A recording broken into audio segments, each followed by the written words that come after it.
माझं नाव सौ अंजली गोपाल बोचरे. मी रोहण्याचे जिल्हा परिषद शाळेचे अध्यक्ष आहे.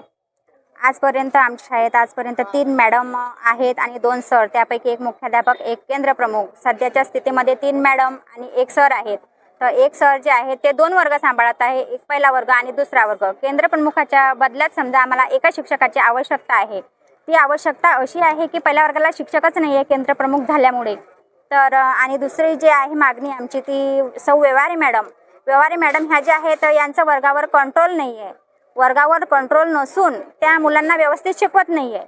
शिकवत नसल्यामुळे त्यांचं भवितव्य अंधारात राहत आहे. त्याच्यासाठी आम्ही इथं पंचायत समिती खामगावमध्ये BDO साहेबांकडे आलेलो आहोत. पण अजूनसुद्धा त्यांनी आमच्या अगोदर आम्ही निवेदन दिलं होतं, पण त्याच्यावर अजूनसुद्धा त्यांनी काही कारवाई केली नाही आहे. अशी आमची त्यांना विनंती आहे की त्यांनी आमची लवकरात लवकर शिक्षकांची मागणी पूर्ण 8 दिवसाच्या आत त्यांनी आमची मागणी पूर्ण करावी.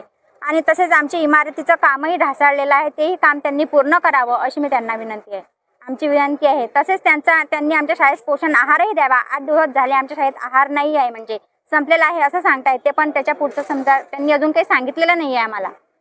अशी माझी त्यांना विनंती आहे की त्यांनी 8 दिवसाच्या आत आम्हाला शिक्षक द्यावा आणि एक्स्ट्राचे शिक्षक द्यावेत म्हणून. शिक्षक नाही दिल्यास काय करणार? आम्ही आमरण उपोषणासाठी बसणार आहोत पंचायत समितीसमोर. त्यांनी आमची मागणी पूर्ण करावी 8 दिवसाच्या आत. व पालक रोहणा, मी या ठिकाणी अशा प्रकारे आलेला आहो की आमच्या शाळेचे जे विद्यार्थी आहेत यांना बरेच दिवसापासून कोणताही शिक्षक शिकवत नाही. जे व्यवहारे मॅडम आहेत हे कधीच शिकवत नाही, वर्गात फक्त मोबाईल चालतात. त्यामुळे आम्ही पालकवर्ग मुलांनी आम्हाला तक्रारी सांगितल्या की आमची मॅडम आम्हाला काहीच शिकवत नाही. मुलांची संख्या एकूण 158 आहे आणि वर्ग शिक्षक फक्त 4 आहेत. त्यात एका शिक्षकाचं प्रमोशन झाल्यामुळे आता 3च शिक्षक उरलेले आहेत. आणि या अशा अवस्थेमध्ये जे मुख्याध्यापक आहेत वराळे सर, यांचीसुद्धा शिक्षणाधिकाऱ्यांनी 1 महिन्याची सुट्टी मंजूर केलेली आहे. मग आमच्या मुलांनी शिकावं की ना शिकावं हा एक गंभीर प्रश्न आमच्या पालकवर्गापुढे उभा राहिलेला आहे. म्हणून आज आम्ही रोहणा गावामधून केंद्रीय मराठी प्राथमिक शाळेला ताला ठोकून जे 5व्या वर्गातील मुलं आहेत यांना BDO साहेबांच्या कॅबिनमध्ये आणलं, आमची समस्या मांडली आणि त्यांना सांगितलं 8 दिवसाचा त्यांना अल्टिमेट दिलेला आहे की आमच्या जे मागण्या आहेत त्या 8 दिवसात तुम्ही परिपूर्ण केल्या नाही तर आम्ही मुलासहित पालकवर्ग तसेच शिक्षण समितीचे सभापती, ग्रामपंचायत सर्व पदाधिकारी इथं मुलांना आणून शिक्षणाधिकारी कार्यालयापुढे आमरण उपोषणात बसणार आहोत. यांनी त्यांची नोंद घ्यावी. त्यांनी 8 दिवसात सांगितलेलं आहे, त्याबद्दल आम्ही त्यांचे धन्यवाद देतो. आणि जर त्यांनी तसं नाही केलं तर आम्ही नक्कीच आमरण उपोषणाला बसू. तसेच शाळेचा जो पोषण आहार आहे हा 8 दिवसापासून बंद आहे, मुलांना पोषण नाही आहे.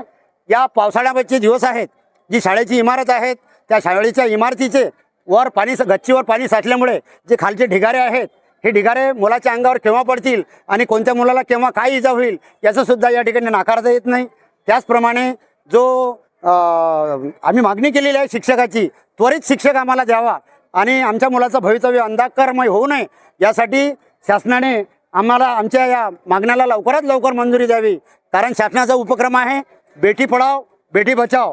पण यामधील जे शिक्षणाधिकारी साहेब आहेत, शिक्षणाधिकारी साहेबांनी आजपर्यंत एकही चौकशी केली नाही किंवा केंद्र प्रमुखांनी सुद्धा एकही अहवाल वरिष्ठ संवर्ग विकास अधिकारी पंचायत समिती खामगाव यांना पाठवलेला नाही.